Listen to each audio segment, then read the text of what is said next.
O Senhor esteja convosco. Ele está no meio de nós. Proclamação do Evangelho de Jesus Cristo segundo João. Glória a vós, Senhor. Naquele tempo, quando a multidão viu que Jesus não estava ali, nem os seus discípulos, subiram às barcas e foram à procura de Jesus em Cafarnaum. Quando o encontraram no outro lado do mar, perguntaram-lhe: Rabi, quando chegaste aqui? Jesus respondeu: em verdade, eu vos digo, estáis me procurando não porque vistes sinais, mas porque comestes pão e ficastes satisfeitos. Esforçai-vos não pelo alimento que se perde, mas pelo alimento que permanece até a vida eterna e que o Filho do Homem vos dará, pois este é quem o Pai marcou com o seu selo. Então perguntaram: que devemos fazer para realizar as obras de Deus? Jesus respondeu: a obra de Deus é que acrediteis naquele que Ele enviou. Eles perguntaram: que sinal realizas para que possamos ver e crer em Ti? Que obra fazes? Nossos pais comeram o maná no deserto, como está na Escritura, pão do céu deu-lhes a comer.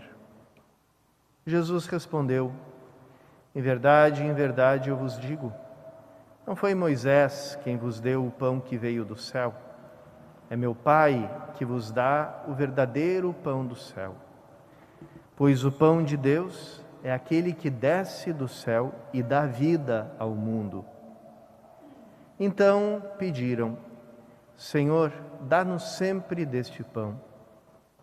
Jesus lhes disse: eu sou o pão da vida. Quem vem a mim não terá mais fome, e quem crê em mim nunca mais terá sede. Palavra da salvação. Glória a vós, Senhor.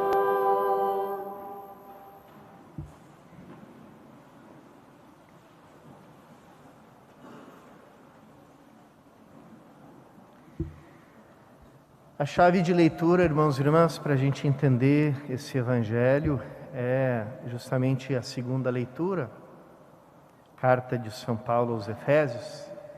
Ele fala do homem velho, que nós devemos nos despojar, quer dizer, tirar os hábitos do homem velho e nos revestir do homem novo, a nova criatura surgida do poder redentor de Cristo. E aqui justamente é esse conflito que a gente vê no Evangelho entre a velha criatura, o raciocínio, ou como diz São Paulo, a mentalidade velha, e a mentalidade do homem novo, da nova criação que Jesus vem inaugurar. Tudo aqui nesse Evangelho é esse diálogo entre o homem velho e o homem novo, que aqui é Jesus, e aquilo que Ele quer comunicar realmente para nós. Esse Evangelho continua o do domingo passado, o Evangelho da multiplicação dos pães, onde Jesus sacia uma multidão com 5 pães e 2 peixes.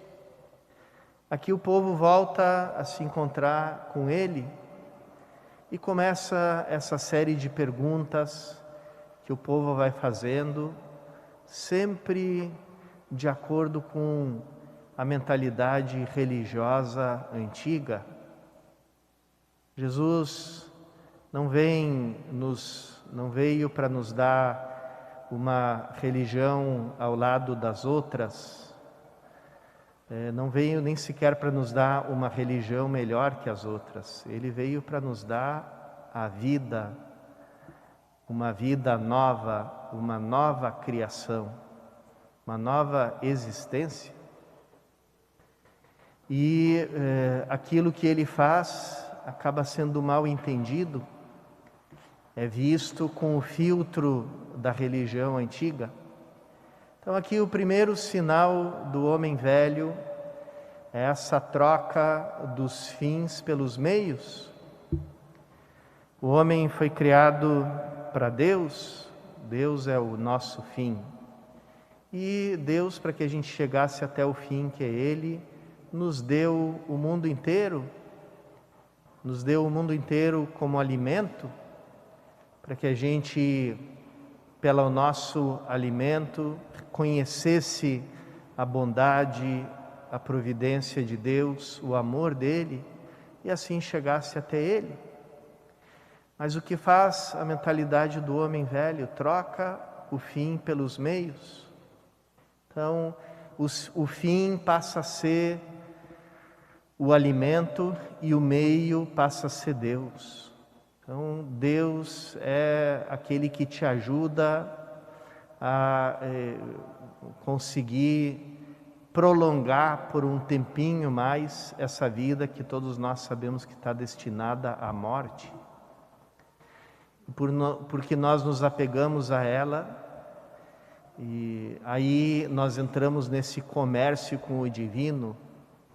Quer dizer, você me dá as coisas que eu ambiciono na vida, que eu considero que são a minha felicidade, que são as coisas próprias do homem velho, né? As riquezas, os luxos, os prazeres, as honras, etc. Né? Bem-estar e tudo isso. E em troca eu te dou algumas orações, faço algumas oferendas, faço alguma coisa que seja agradável. Né?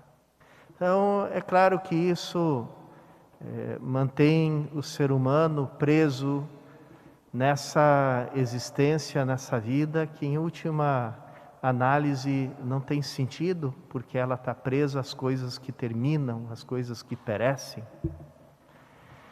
E então é isso que Jesus mostra para eles naquele momento. Vocês não estão aqui porque vocês viram um sinal.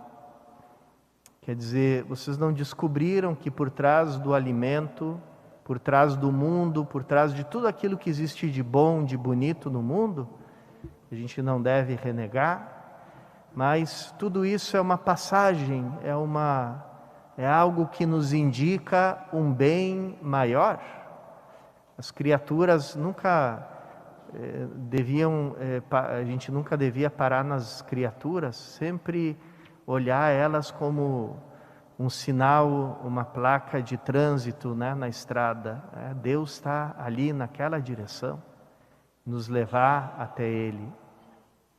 Mas a gente acaba parando no meio da estrada, divinizando as criaturas e usando Deus para conseguir nos manter nessa vida velha, nessa mentalidade velha do homem velho. Depois que Jesus, lá pelas tantas, fala: trabalhai pelo pão que não se perde, mas que dura para a vida eterna. A única coisa que eles entendem disso é a palavra trabalho, porque o homem velho está sempre centrado nas próprias obras. Então eles fazem para Jesus a típica pergunta que o homem religioso faz, né? O homem segundo a religião, segundo a realidade do homem velho faz. O que nós devemos fazer para realizar as obras de Deus?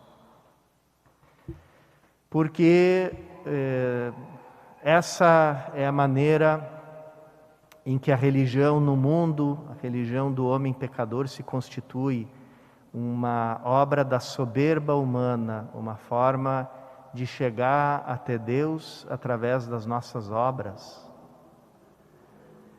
O símbolo mais claro dessa religião que não responde, que não corresponde à realidade de Deus, o plano de Deus, é o relato da Torre de Babel na Bíblia.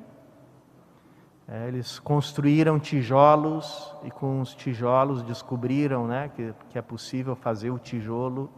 E quando descobriram isso, pensaram, vamos fazer uma torre que chegue até o céu. Então, essa é a concepção religiosa do homem velho. Eu, com as minhas próprias forças, com as minhas próprias obras, me esforço e chego até Deus. E enquanto que o anúncio cristão é justamente o contrário. As religiões falam o que o homem tem que fazer para chegar até Deus.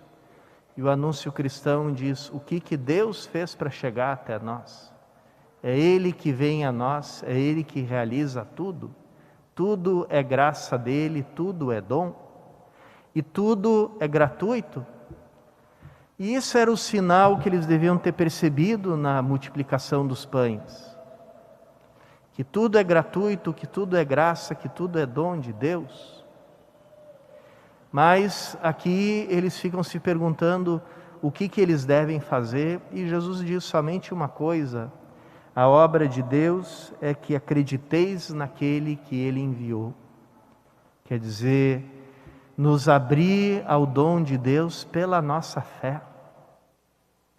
Não é que as obras não contem, mas quando a gente se abre à fé, a ação de Deus em nós começa a se manifestar em obras segundo Deus, dirigidas pelo Espírito Santo, impulsionadas pelo Espírito de Deus.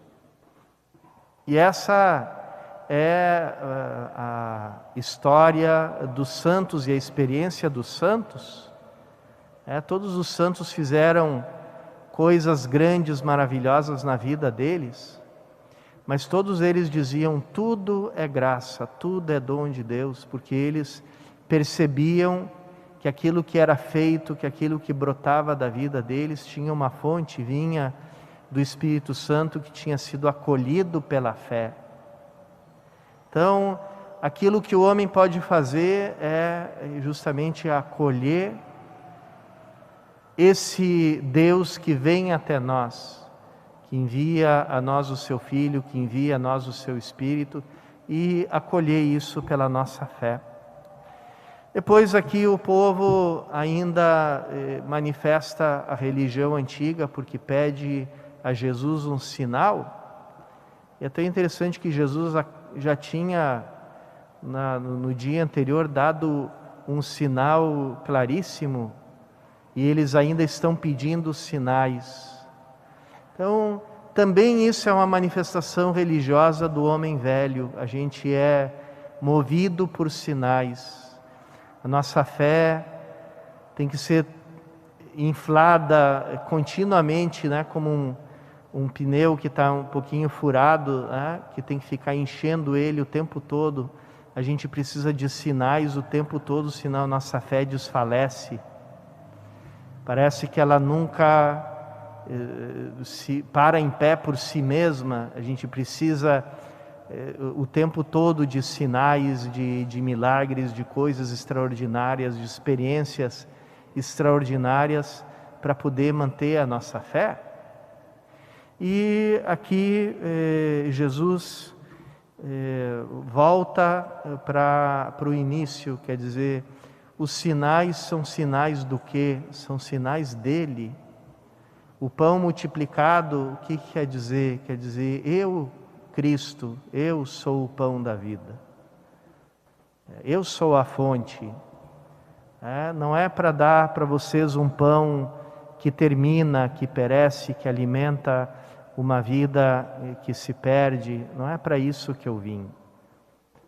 Como Jesus respondeu ao tentador, não só de pão vive o homem, mas de toda a palavra que sai da boca de Deus. Ele, Jesus Cristo, é a palavra que saiu da boca de Deus e que é o nosso alimento. Por isso, irmãos e irmãs, hoje Ele de novo se manifesta diante de nós como o pão da vida, ou seja, aquele que quer viver em nós, que quer ser uma coisa só conosco e quer ser o nosso alimento, o fundamento de tudo aquilo que a gente vive, de tudo aquilo que a gente faz. Vamos pedir a Ele a graça de nos abrirmos a essa fé e experimentarmos a vida nova manifestada em nós através de Cristo, nosso alimento de vida.